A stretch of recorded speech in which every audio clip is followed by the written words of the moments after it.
આમોદ નગરપાલિકાની ઘોર બેદરકારીનો ભોગ નિર્દોષ નાના બાળકો બન્યા નગરમાં શ્વાનોનો આતંક બેકાબુ બાળકો પર જીવલેણ હુમલા આમોદ નગરમાં આજે સ્થિતિ એવી બની છે કે ઘરના આંગણે રમતા નાના બાળકો પણ સલામત રહ્યા નથી। આમોદ નગરપાલિકાની અણઘડ અને બેદરકાર કામગીરીના કારણે શ્વાનોનો આતંક દિવસે દિવસે વધતો જઈ રહ્યો છે અને તેનો સીધો ભોગ નિર્દોષ બાળકો બની રહ્યા છે। માત્ર છેલ્લા 24 કલાકમાં 4 થી 5 નાના બાળકોને શ્વાન કરડવાના ગંભીર બનાવો સામે આવ્યા છે। બાળકોને એવી ગંભીર ઇજાઓ પહોંચી છે કે આંખોમાંથી આંસુ નહીં પરંતુ લોહીના આંસુ વહેતા જોવા મળ્યા હતા। કેટલાક બાળકોને પ્રાથમિક સારવાર બાદ વધુ સારવાર માટે 108 મારફતે ભરૂચ સિવિલ હોસ્પિટલમાં ખસેડવા પડ્યા હતા, જે આમોદ નગરપાલિકાની નિષ્ફળતાનું જીવતું જાગતું ઉદાહરણ છે તેમ કહી શકાય।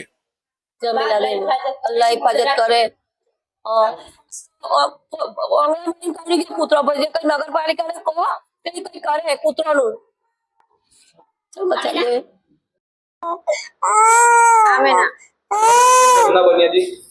ઘરની બહાર રમતા હતા, રોજ બૂમો પાડી તો બહાર ગયા તો કૂતરા કરડી ગયા હતા।